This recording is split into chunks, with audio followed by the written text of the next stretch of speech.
In.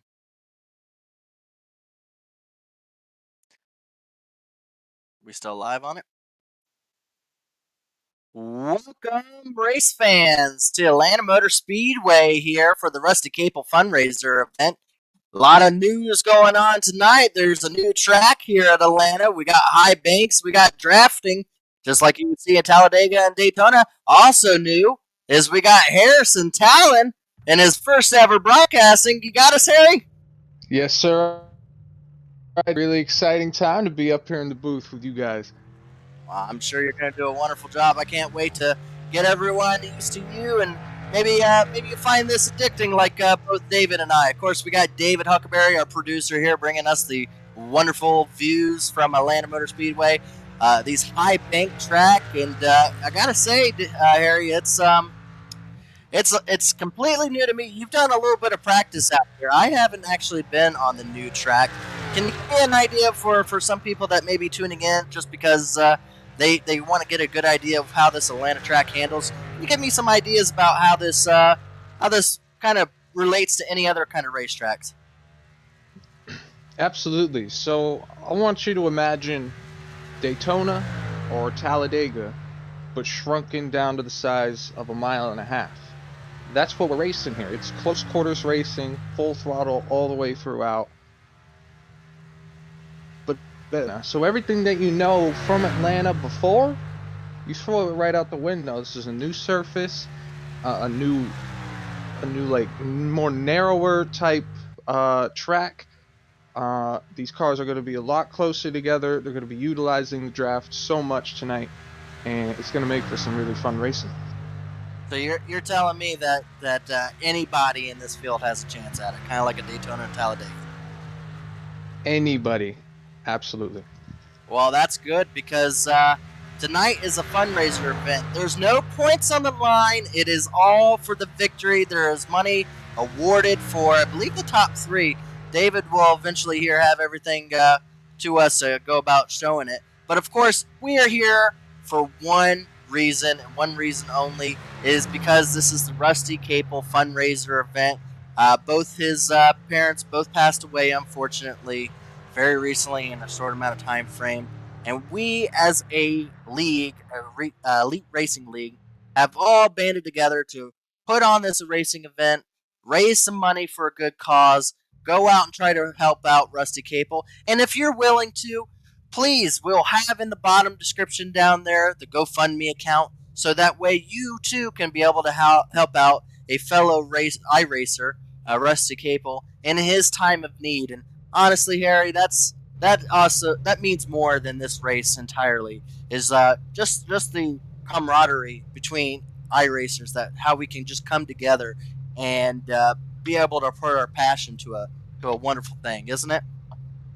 Absolutely. We're all competitors on the racetrack, but when it comes to bigger stuff like this, we're all one big family. We all come together, and we're gonna have one great night tonight for a great cause.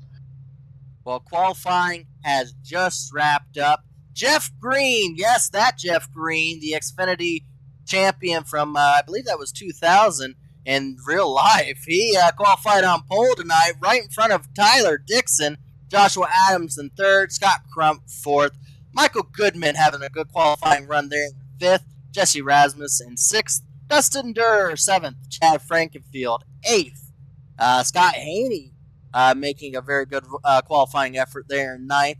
Matthew Weeks in 10th. Tate Lytle is going to be 11th. Zach Evans in 12th. And it looks like from there, we've got Johnny Thomas is going to be our 13th driver rolling off. 14th is going to be Rusty Caple himself. Kendall Noah Player is going to be rolling off 15th. Mark Keeler is going to be coming off in 16th. Ethan Reisner, 17th. And looks like Jaden Rasmus, I believe they may be brothers. I believe they are, actually. He will be running off in, that looks like, is that 18th? Yes, 18th. Perfect. If you don't mind, David, if you can just kind of go live on our end here. But yeah, other than that, they're going to be rolling off the grid here, and we'll be going to green very shortly. I don't know about you, Harrison. But a lot of people gave this track a lot of grief because it is a super speedway, and they may miss the old Atlanta. But here on iRacing, we get to experience the old Atlanta because it's always going to be saved on here. I kind of needed another super speedway just to give myself a chance to win again. I don't know how about you, but I kind of welcome a track like this for on iRacing here. Yeah, I understand that part. I don't find Victory Lane too often, otherwise on a super speedway track. So this is a welcome sight for me.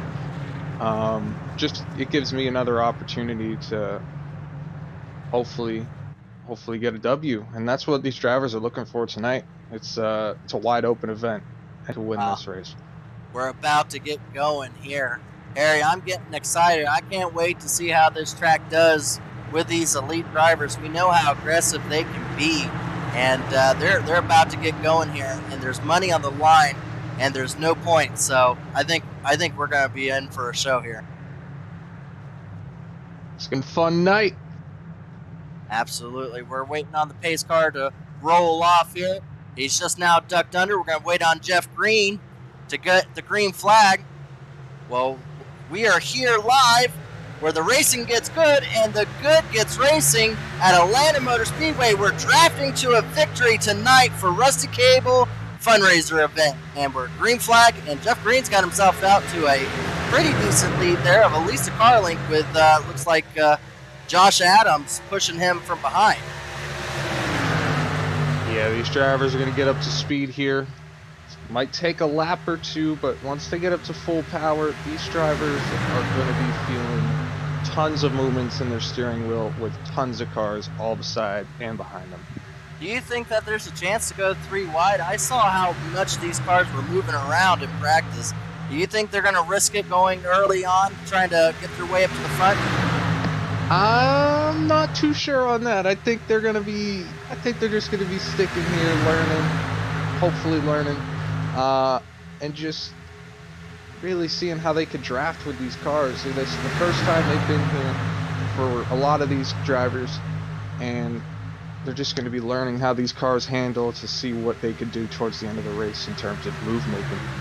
Yeah, absolutely. One thing we're seeing here now is that outside lane starting to get a little bit of a momentum run. 4 drivers up at the high side, and that looks like it's the 79 of Dixon and Scott. Is that Scott Crump right behind giving him a shove? No, who is that in the 90? I got a 90 paint scheme. Yeah, that is Scott Crump, and on our end it says 51. His paint scheme says 90, so got a few of these drivers, their numbers don't quite match what you will see on the scoreboard up above, as what they have logged in as is a little different than what they actually are running as a paint scheme wise. But yes, that is Scott Crump in that blue number 90, now relegates back into the 3rd spot on that high side lane. I'm seeing Do Good Motorsports trying to get that bottom lane running there with Jeff Green and Michael Goodman on that bottom side. Not sure how many Do Sports drivers there are, Do Good drivers there are in this race, but if they can find each other, if you build enough momentum with cars, I mean, you could give your own, make your own lane. Really, you could do what you want. You could control up front if you guys get all up front. And I mean, you can make a pact in the back, try to move up front, all different types of ways. So having teammates is definitely beneficial here. Yeah. In moving up to the front or staying up front.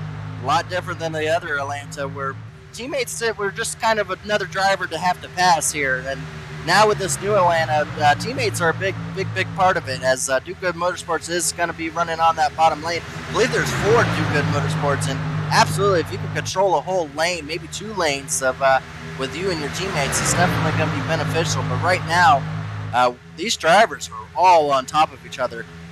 If this was the old Atlanta, they would already be separated out by seconds. Yeah, I think this is going to be kind of how it goes on for a good stint until maybe we see some tire wear.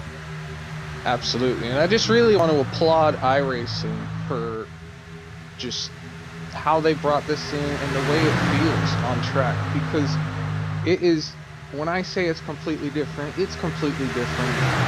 The old Atlanta, you had for a good amount of time in these Xfinity cars. And the first time I went out on track in this car here at this new surface,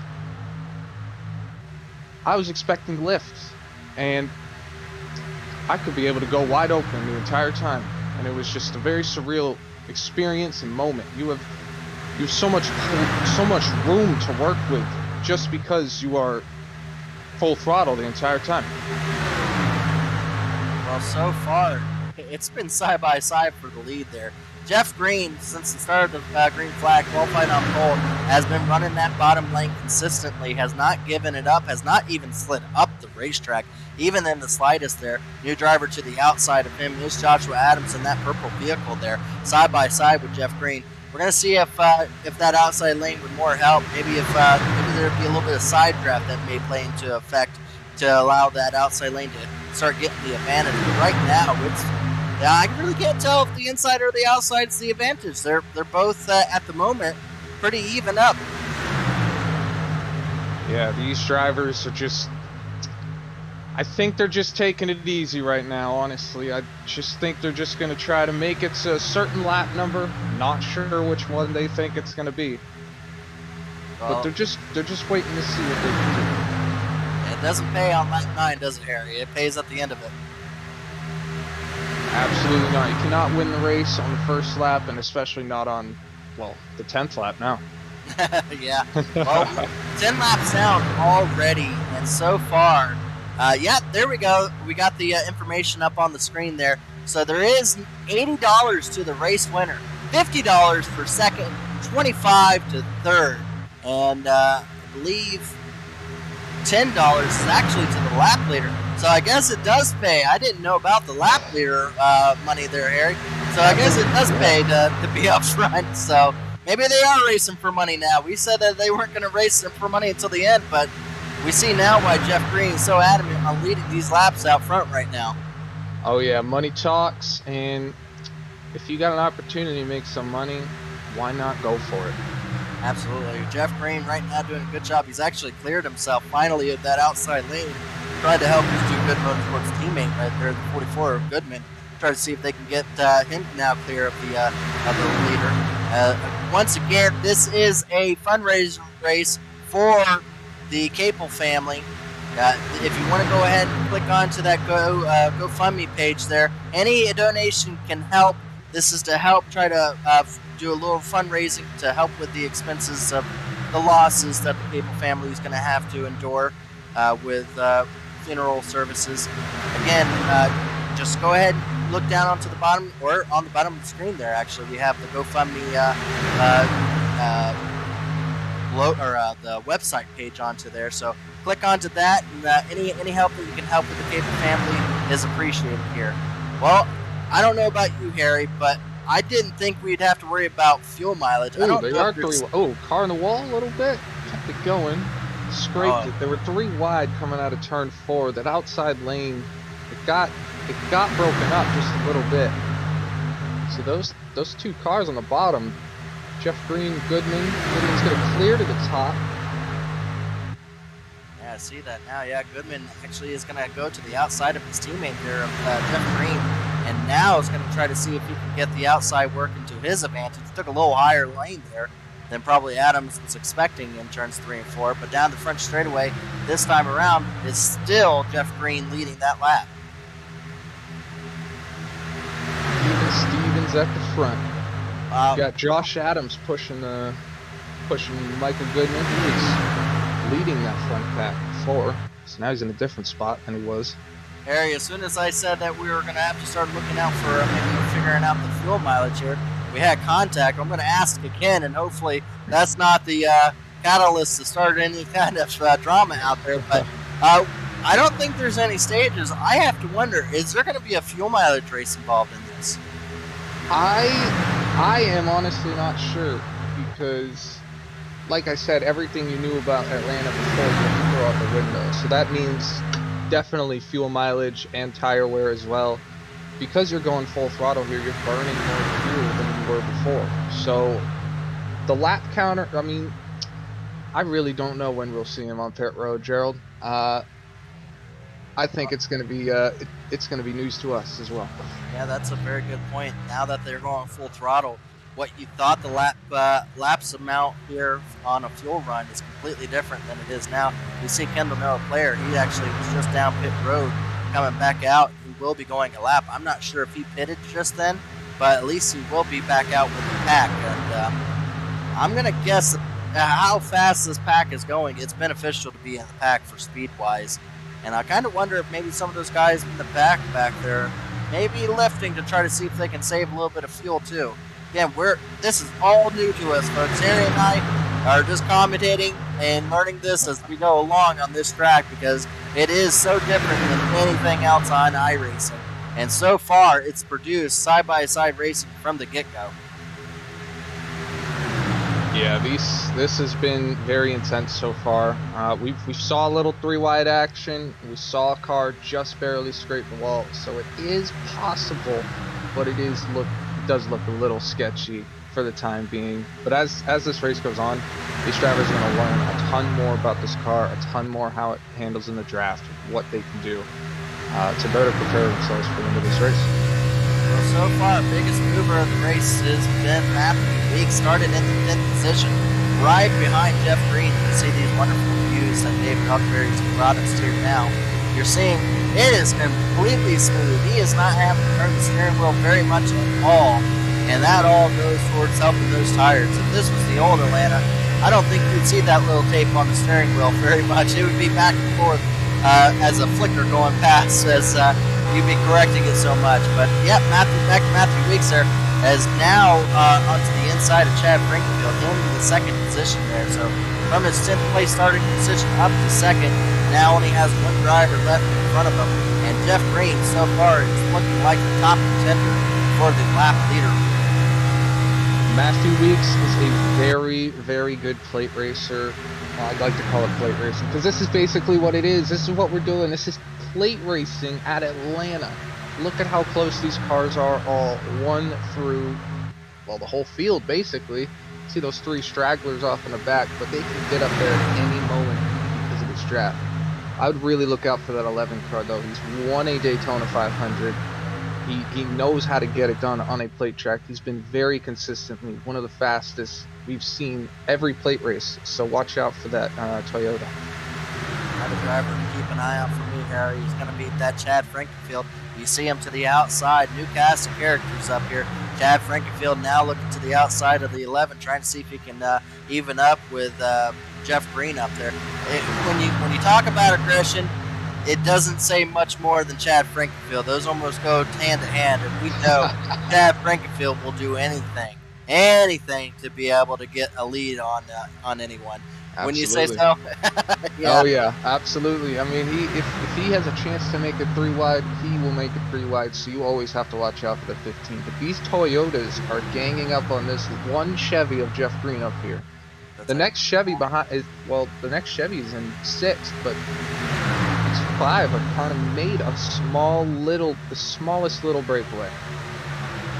Yeah, right now it is Chevy, Toyota for the top 5 there, and I do see some help coming for Jeff Green. His good teammate is starting to make his way up there. Dustin Kerr. We saw a few drivers duck and below the white line back there as they made some evasive maneuvers. But it is still all green and clear out front. But we'll see if that outside lane has made a few attempts, but so far all to naught as it is starting. We see harder and harder to run that outside, and you see Chad Frankenfield get loose and make contact with the outside wall. And so far, it looks like we're staying green. No one else collected into it. Chad Frankenfield made hard contact in 3 and 4 as he lost the front end of that nose, and you see now how hard it is to run that outside lane as handling has started to play effect into these drivers. He's going to lose so many spots. Yeah, so far he's already dropped outside the top 10. He's going to lose a couple more as it looks like Jaden Rasmus is going to be underneath him. A car getting loose in front. Couple cars getting loose. That's the Mark Keeler, correct. Yeah, he got loose in 3 and 4. Oh boy, he's still losing it down pit road. Those rears are lit up. Well, we were wondering if tires were going to play effect into this, if handling was even a thing to even consider. As we see now, a really big battle for the lead. As you stated earlier, those Toyotas were going to gang up and they have on Jeff Green. They have now pushed Matthew Weeks out front, in front of Jeff Green, as we now have a new leader, Matthew Weeks, from 10th to 1st in 28 laps. Well, with we have a yellow on the track. Yeah, we do. We do have our first yellow of the evening, and that might come to some great advantage to some of those drivers that were slipping and sliding. Looking at Chad Frankenfield, that to be the biggest helper. Ooh, we'll give that over to David. As are you able to do it, David? He usually does our cautions here. Yeah, it looks like it was number 70 there. Jesse Rasmus just kind of got loose. Let me jump back to it again for you. A little bit of contact with the 44, and then he goes around, just misses the 64, and then he down to the inside. Not a lot of damage on this car. Well, that's good for us, Harry, because that means that caution came out. We didn't tear up any cars, and we still got a big field of vehicles to enjoy watching battle for the end of this. The only person who is, well, I think, very, very disappointed is Chad Frankenfield, and he wasn't even involved in that caution. Because of that contact with the wall just a couple laps prior, he loses 10 spots, and he's got a pretty mangled up right side. Yeah, he might try to get it all fixed here. We'll see how well he is able to do it. Again, draft is more of an effect into this car for this track than it has been in past, so we'll see. Maybe the draft might be the equalizer there, Harry. Maybe it's actually not as bad as long as he hasn't lost any horsepower. Maybe he still has a chance at this, and maybe a chance is all you need for to come home with some cash in your hand. Absolutely. Pit stop's underway. I'm going to assume everybody's going to take 4 and fuel here, but I would open it up towards the end of the race, if we do have some late race yellows, for some 2-tire stops, if it does allow it. Well, while we're under this caution, it was a long green flag there, a green flag run, so we're real quick to our primary sponsors here. Of course, tonight we also have Memory Lanes. They were also another one of those sponsors that actually donated for this fundraiser event. Memory Lanes is in the heart of Athens, Wisconsin, a historic building with modern-day touch, a place where young and old will come together. What truly gives Memory Lanes its character, though, and is its owner and operator, Randy Walters. You know what they call Randy Walters there, Harry? What do they call him, Gerald? I believe they call him Big Ball Walters. Yeah, they call him Big Ball Walters. That is actually in the wording there for us to be able to shout out. So if you're wondering if we're just making fun of our sponsors, no, he likes to be known as Big Ball Walters there. So thank you for Memory Lanes, their bowling alley, and pretty cool one. I'm going to be running a few races with them on my late model car, so they'll be a cool one to have. Also, thank you to, it used to be known as C2 Freight. They have now changed their name over to TA Services. For over 36 years, TA Services has been a trusted domestic and informational full service of third-party logistic provider offering freight brokerages. I believe they're a big sponsor with Chad Frankenfield. We actually have a car. Is there a car that hit the inside wall under caution there? Yeah, Ethan Reisner under the inside wall. Lost it on the inside of the track and made contact with the inner wall there. Well, real quickly, Powerhouse Recycling strives to offer the highest level of customer service in the industry for each load process time and time again. Their attainable account representatives prompt and on-time pickups. And Blue Egg Marketing and marketing development for small businesses, where your marketing development, small business owner, Blue Egg Marketing is your biggest fan. They help businesses punch above their weight class. And we'll have to get used to TA Services. It's always been C2 Freight. I can't wait to see, though, Jeff Green. He always runs their sponsorship on his car. Interesting to see how that changes for in the future. If he's just going to change the wording on there. We see tonight he has C2 on there. But if they change the name, we'll see if maybe they change the colors. He's always been a pronounced green and white car. So we'll see how that changes, Harry. Yeah, it's gonna be different sponsorship on there, but it's the same company. We're back to green here at Atlanta. as Matthew Weeks actually gets out to a really good start there. Jeff Green not able to get back in the lead under caution for his his caution pit stop there. He is going to try to see if he can run that outside lane. Again, so far he is the lead contender for laps led, and he wants to be the one to get it at the end, so he's going to need to get back out front there. Matthew Weeks, the most recent leader, has got a little bit of battle back there in second. I think Jeff Green and Tate Lytle there made a little bit of contact there. Shot Jeff Green up the racetrack just a little bit, but now Tate Lytle, a Pro Edge driver with his Pro Edge teammate right in front, now lead us around the racetrack here at the landing. And now we got 3 Toyotas securely up front and single file throughout on the bottom, about 6 cars back. And then we see an outside lane forming up with, I believe that's Zach Evans and Scott Crump.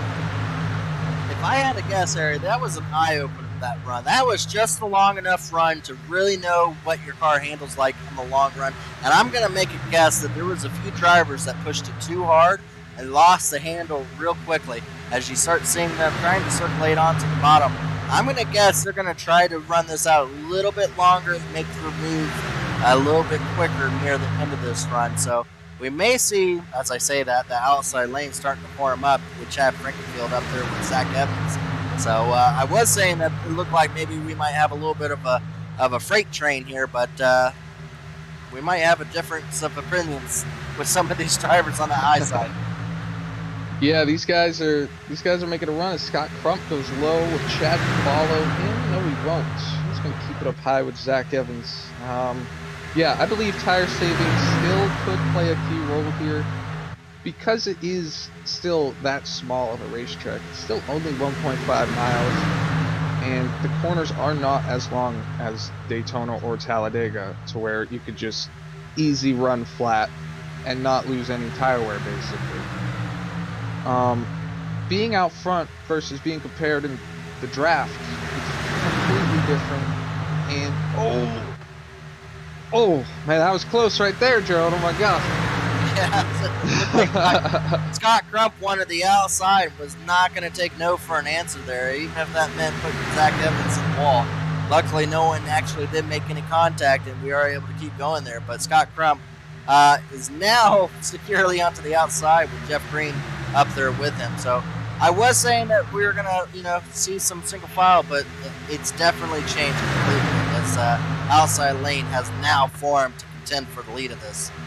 Yeah, these two that are leading both lines, Jeff Green and Matthew Weeks, I believe they have both led the most amount of laps so far in this race. So they want that money for the most laps led, I'm telling you. Yeah, there's most laps led for prize money, as well as the top 3 finishers of the race. We'll see if we even have 3 cars running at the end of this. I have a heavy suspicion that if a late race caution comes out, we will absolutely see calamity, because right now you see them very helpfully pushing the driver in front of them. We don't see the 3 or 4 wide that may come if we have a late race caution with fresh tires. So right now, Jeff Green doing probably one of the best jobs I've seen a driver lead the outside lane, as he will actually lead this lap. So definitely with Scott Crump's help, that outside lane has started to thrive. That 90 looks strong. That 90 looks really strong and a very good pusher as well. That outside lane is, it's hauling. Chad is in that lane too. He's 4th in line. Oh, man. Yeah, we see Scott Crump lose the nose on it and actually shoots up the racetrack. I'm seeing actually some damage in the front of Scott Crump's nose. Maybe when Chad Frankenfield got loose, he made a little bit of contact in the back end of his car. So Scott Crump is going to almost be forced to have to be a pusher here. With that front nose damage, I don't know how well he'll be able to lead a line by himself. So he might be regulated to being the number 2 driver for the least immediate pushing. And that's not a bad thing. Don't worry, everyone at home who's a Scott Crump fan, or Scott Crump yourself. Don't worry. Being a number 2 driver right now is not bad, because you really don't know what can happen in this race. You could be 2nd on the last lap and get a big push at the end. So it doesn't matter. You don't have to lead for the entire race to win this race. If you're Scott Crump, you're still sitting pretty here. Yeah, absolutely. It's not like a track like maybe Auto Club or maybe Michigan where the arrow is so important. Here, it looks like the draft is just for people with damage like Chad Frankenfield, who we see now back up to the front, has been a little bit of an equalizer for some of these. So that helps a lot of these drivers that may have made a little contact early on that their race is not over. There is no quick repairs, so if you wreck your vehicle, you will be done tonight. So just going to have to keep that in the back of your mind that, hey, you can push even if you get a little bit of damage. It's not the end of your night. These drivers they're close on each other on the doors, but they give each other nice room on the straightaways. I don't know what the rule is on the front stretch because you have a lot of space down there. I'm not sure if that's out of bounds. From what I heard, not allowed to go below the white line, so if someone acting like a yellow line rule, you are not allowed to duck below that white line. I'm not sure if that changes for the front straightaway. I don't believe it does. But as you were stating, right now they're giving each other space. Oh! Right now, as Jeff Green makes contact with Mikey Moore, Scott Crump loose. How did they save all of that? How did they not all wreck? I have no idea, but Jeff Green is going to have a lot of damage, and luckily for that, it may not be anyone further from that, because Jeff Green slammed the outside wall. We are still green. These drivers have to get going. I see some of them still lifting back there. They're probably as in disbelief as you and I, Harry, that there was no caution or a bigger wreck from that. As it looked like Jeff Green, I was just about to say they were giving each other space, but how long will that last? Well, that lasted less than what my sentence was going to come out to being as Jeff Green hit the wall and made a little bit more front contact with Scott Crump's nose, and Scott Crump did a fantastic job of not losing it because it was sideways down the front straightaway. Incredible car control, and with everybody around him to have the awareness to check up, realize that he is out of shape, and any slightest bit of touch to his car will send him sideways and wreck the whole field. Yeah, great heads-up awareness by everybody, and Scott Crump, awesome car control. You know what helped that, though, Harry? That front straightaway is so much wider than what it was with the old Atlanta. If that contact was made and the car was that sideways, there would be drivers that would have made contact easily. There was no way the old Atlanta would have allowed a driver to collect it in such a manner. Well, we lose one Toyota up front, we gain another Toyota up front. I think that is Tyler Dixon in the 79, sitting there on the bottom, beside Zach Evans, and he's on his way up to the top 5. These Toyotas are dominating so far today, though. And if you're wanting to know what's going on with Jeff Green, he did retire the vehicle. There was too much damage on his vehicle tonight, so one driver out, Jeff Green, and we still have 16 on the lead lap, though we have, it looks like a two-pack race right now going on because the drivers that checked up are now finding themselves losing almost half a second on this lead pack as they now find themselves 5 seconds back and in need of a caution. And as you saw there, it could come in the quickest of times, so they are not out of it by no means, but they are fully out of the lead draft here. So now only 10 drivers still within in grasping distance of the lead. Yeah, draft is ever so important here, and it's playing a big factor in all these drivers. That was a massive loss for the guys like Johnny Thomas, Dustin Dewar, Rusty Caple, Mark Keeler, everybody in this back 5-pack pack. It's a huge loss because now they're 6 seconds off the lead. They're losing ground every lap. They're gonna need a yellow here fairly soon just so they don't go a lap down themselves. I am putting this out there. Watch that 15 car. It looks like Tate Lytle is giving a lot of room on that bottom lane. And I know Chad Frankenfield is licking his chops to make it 3 wide. You see him, he wants it. He wants to make it 3 wide so bad. He wants to dive underneath those other drivers and be able to try to see if he can lead the bottom. He's got to time it perfectly as every time he ducks out it allows that outside lane to go forward. Now he will find 2 drivers in front of him. So that indecision kind of did not help him in that situation, as that outside lane was able to pull itself forward and actually clear for them to get another vehicle down into that bottom lane. Josh Adams, you saw there, ooh, little bit of a side draft. Got Tate a little loose on entry, it seemed like, from Matthew Weeks. As they come to the line, we're already at 25 laps to go here. Yeah, it's going to come and go really quickly. I don't know how much that was Tate Lytle side drafting or Chad Frankenfield pushing him into that corner so quickly. Chad Frankenfield trying to be very aggressive in this push and try to get that inside lane going. He is not happy now that he's relegated to the 3rd car on the inside. He wants to try to see if he can clear his way up to the front. He usually is a driver that likes to take the high lane there, but now we have 3 drivers up on that high lane. It's Matthew Weeks and Zach Evans, and I think we have the 70 of Jesse Rasmus, one of those drivers that spun out earlier in the race, now finds himself in the top 6. Exactly. He's the one who brought out the first caution, and he, like I said, anything can happen. You could spin out with 20 to go. It's not over. It's not over. You can make your way back up to the front just like Jesse. He's sitting in a really good position in 7th. He's 3rd on the outside, and that outside has been very good today so far. So we'll see what he can do. Here comes Scott Crump back up into that pack there. Already is back up to the 8th position after almost losing him, doing an incredible job saving him. Now has to try to figure out which lane he wants to go with. Is he going to be a high rider, or is he going to try to conserve his stuff onto the bottom?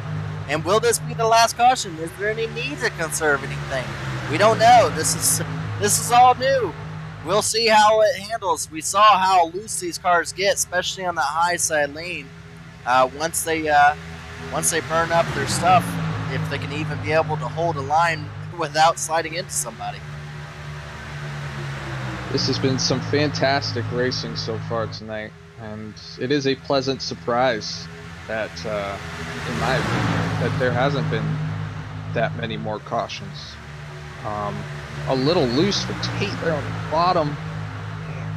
Josh Adams is holding out really nice in the lead. He looks like he's in full control of this race. That outside doesn't seem to be getting as much of a run as it was when he was up there himself.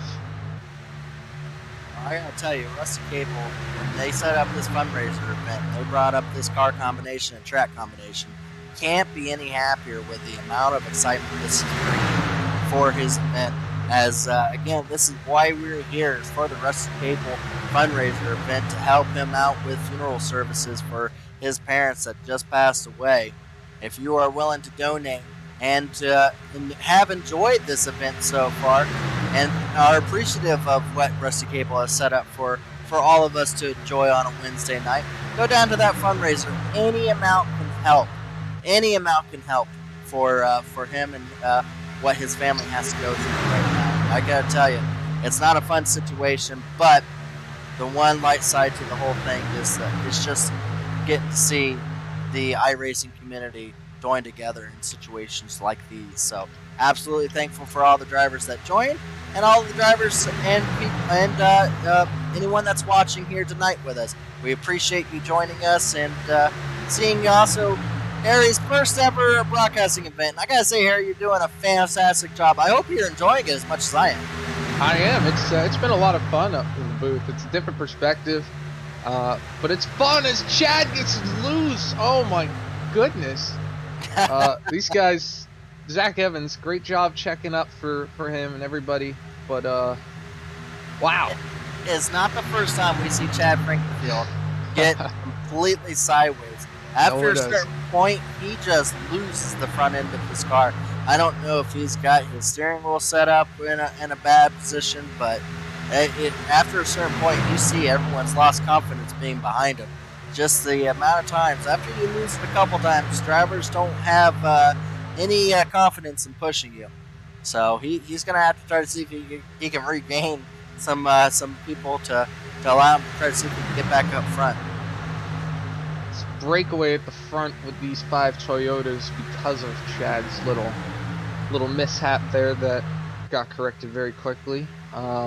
See Weeks up at the top. No help. He's going to get shuffled back. Don't think Crump will let him in line. Well, our top 10 drivers right now, Joshua Adams out front, Tate Lytle in second. Matthew Weeks, as you see, starting to slide back, was in third, going back to fifth, it looks like. Fourth, or now third place, is going to be Tyler Dixon. Scott Crump making a great recovery. Oh! Sideways. It's Goodman into the wall hard. To the Into other the wall Goody hard car. with his other, Do Good Motorsports car, the number The 3, identical. Scott Haney. Yeah, oh man, they should have known better if they were going to run the same paint scheme that they may end up together. It's going to be hard to figure out which panels is theirs when they have to go back to collect them. You see Zach Evans there. We'll give it over to David here for the recap here. Yeah, it looks like Goodman just got a little loose in front of Zach, and Zach tried to stay off his back end, but eventually gets into his left rear and sends him around. Rasmus gets collected, and then Haney's going to come along here and hit his twin. They do a photo shoot, sliding photo shoot there. That's not going to be a pretty picture for the scrapbook. Do good. Well, I gotta say the back end of Goodman's is destroyed, and the front end of Scott Haney's is destroyed. They run the same paint scheme. Go ahead and try to see if you can put them together and see if you can get them back on track. But right now, both of those cars are going to have a hard time contending. I don't think Scott Haney is going to have any ability. I don't know if Goodman's going to have a vehicle either. Goodman was sideways getting to pit road as quick as he possibly could. He's locking him up, and yeah, it's just a bunch of work for these crews to work on here. See what they can do in this short amount of time to try to regain some speed. Well, we may have lost a few vehicles because of that accident, but what that did do is it brought us some more vehicles back into play in this, because we had about 5 vehicles outside of that zone of being able to make it or try to be in that lead draft. So it will actually increase the size of that lead draft now, as it's going to regroup everyone to have a shot and a possibly close to 10-lap run. So we're not going to see. I was warning you about a late race caution changing things up. We're about to see it. We actually have a lot of strategy play going on. What do you see up front there, Harry? Oh man, well, I was really banking on maybe some 2-tire stops on pit road, but we got drivers who are staying out. Only 2 of them, but this is interesting because these 2 were up front already as well. So track position, I'm not sure how much of a key role it can play. They're on the apron. Do they have to save fuel? That's a good question. They are on the apron. I don't know if they're coming in. Those 2 drivers we're talking about, Tyler Dixon and Scott Crump, they're staying on racetrack, so maybe they are starting to lift, but I don't know if that's a good play or not. Again, this is so new that a lot of people don't know exactly. Is that something new there, David? Did you have a new pit stall thing where it shows you who gained and who lost? No, we've had that for a while. I've just never used it. You've never used that before with me, Dave. I'm afraid to show you new tools because then you get all excited. Well, I'm going to ask for it from now on. I'm going to need that now to see who gained and who lost on pit road. And you see a few drivers gaining and losing. I don't know how correct that thing is, but it's interesting. That's an interesting thing you got there.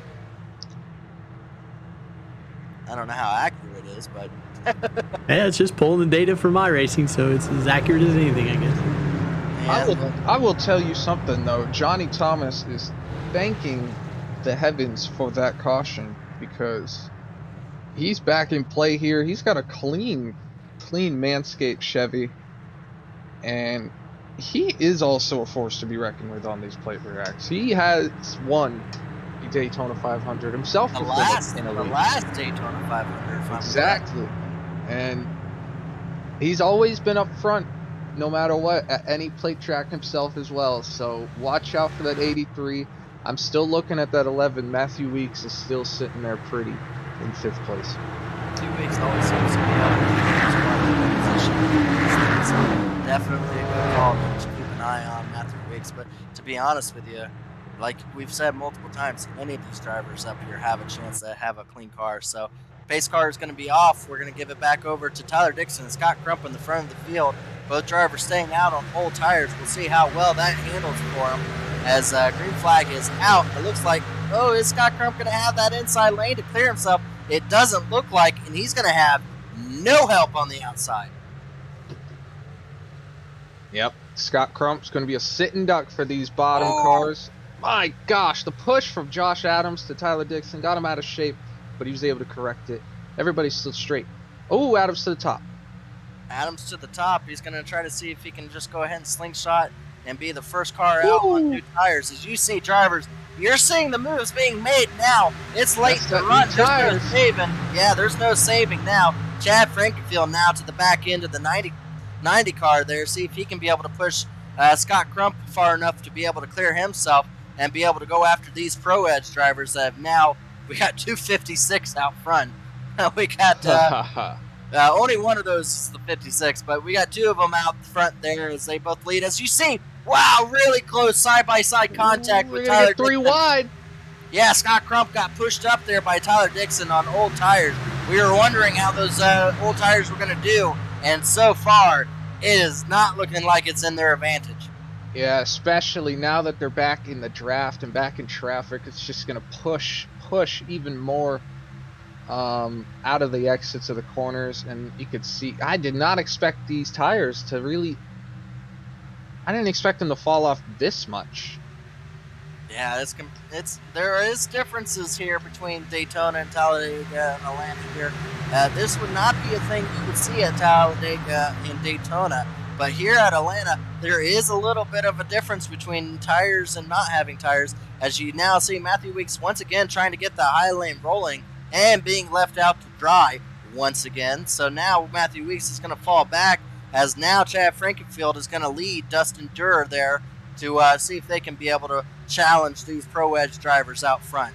But here comes some other cars up to the front here as Zach Evans and the driver you told to watch out for now finds himself into the 6th or 7th place position. Johnny Thomas now in the hunt for the victory. Yeah, man, these last laps. And speaking about those two 56s out front that you see on the screen, those are two champions in those two 56s. Tate Lytle won the Cup Series title last week, and trucks. The 56 completely swept the entirety of Elite, basically. Josh Adams won in this Xfinity car on last Monday, not this past Monday, but the Monday prior, and they find themselves up front. Two champions out front.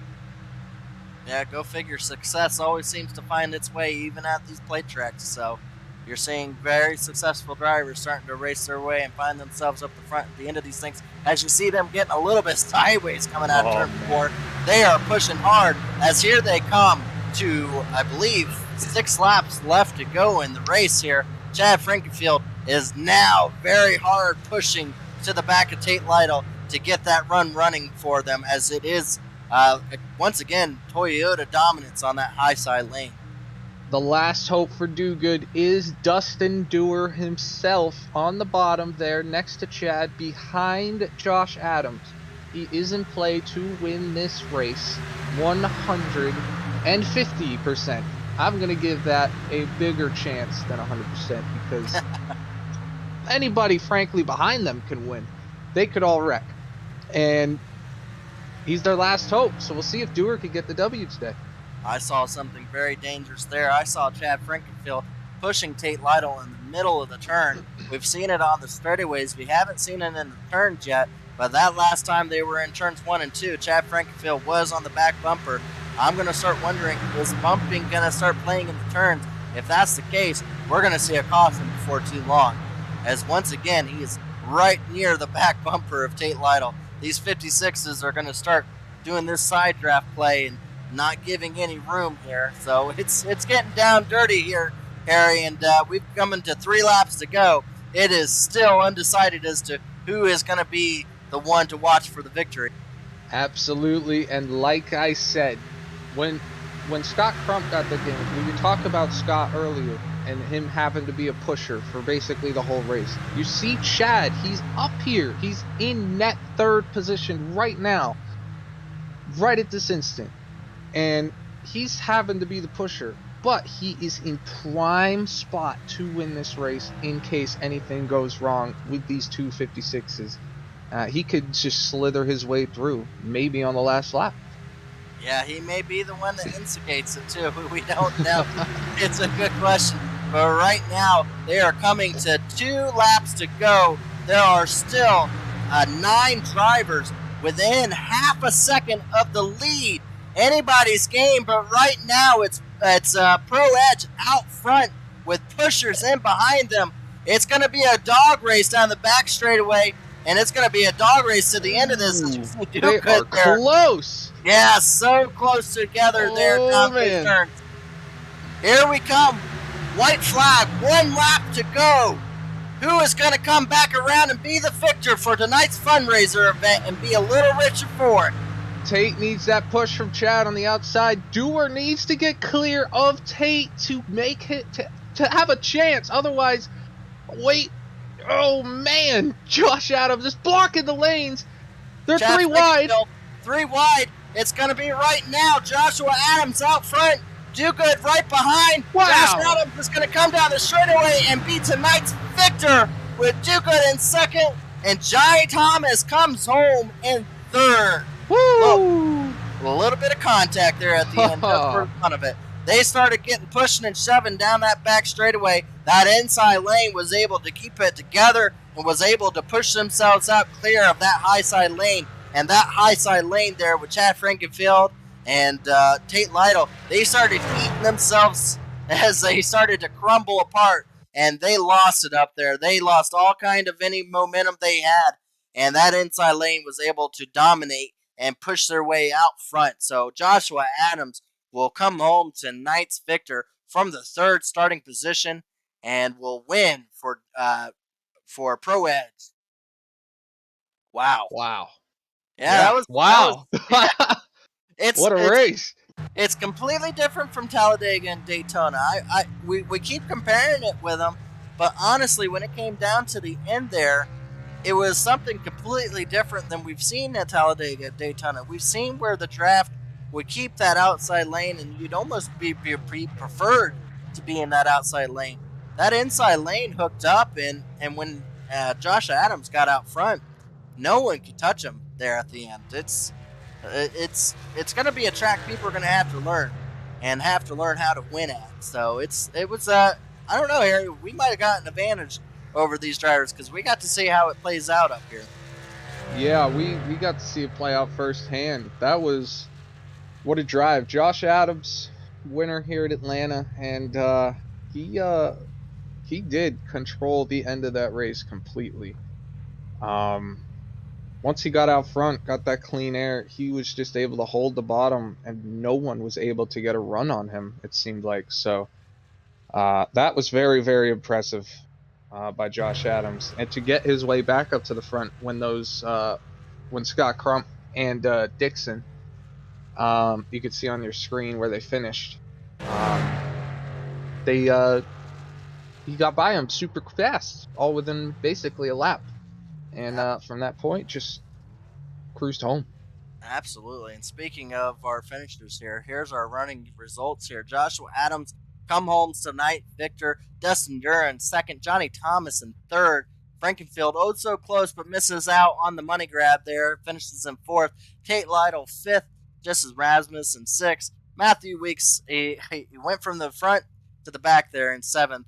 Rusty Caple in eighth. Zach Evans, ninth. Ethan Reisner in 10th. Scott Crump comes home 11th. Mark Keeler, 12th. Jaden Rasmussen, 13th. Scott Haney, 14th. Tyler Dixon, 15th. Kendall Noah Player, 16th. Michael Goodman for Do Good in 17th. And Jeff Green will finish in last place for tonight's race in 18th. Wow. And I got to say again, this was all for Rusty Caple Fundraiser event. If you enjoyed tonight's event like Harry and I did, absolutely go down there and give any kind of donation you can. Does not matter the amount. Over to the I believe it's down on there for the GoFundMe account there. Give anything you can over to the Caple family, as any amount will help with funeral services. And I got to say, Harry, tonight's event was a lot of fun. I got to learn a lot. You got to learn even more than that because you got to learn not only the track, but you got to learn also what it's like up here in the booth and everything. Did it meet your expectations in both aspects there? I'm very happy I did it. This was a lot of fun, honestly. Yeah, what a great race for a great cause for for someone that we care about a lot in our community, and we just want to help in any shape, way, or form. Um, and it was a great event for everybody involved, and hope we made everybody proud. So um, Absolutely. it was Very, seemed like a great night. very, very well said there, Harry.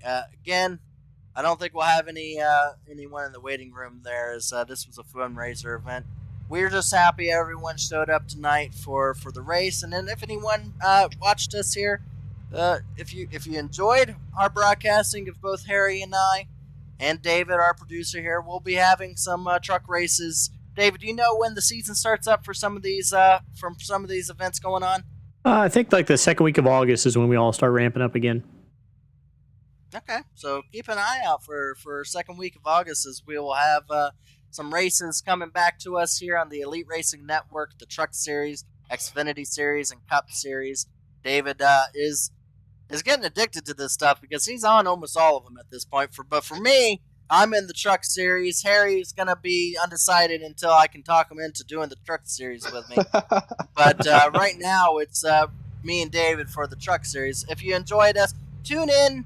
And I gotta say, Harry, if you think the Truck Series event is fun, it's even more fun whenever you don't have a dog in the fight and you just want to amp it up and you get to watch all the drama play out up here because you end up finishing the night without hating anybody. It's a little different whenever you're on the track in those truck races because they get crazy in there. So maybe if you want to have a more peaceful night, maybe you'll join David and I up in the into the booth for those nights. Well, I'll tell you this: I haven't even paid my truck entry fee yet. So, and this tonight we had I mean, I had a lot of fun. So, uh, I think you'll probably be seeing me a lot more. That sounds good. Me and David are excited about that. Absolutely. Well, again, once again, we'd like to thank you all for showing up for the Elite Racing Network, the Rusty Caple fundraiser event. And do tune in for another Elite Racing event when we go live for another one of those. I believe we'll have late models on. Is it Monday, David? Tuesdays.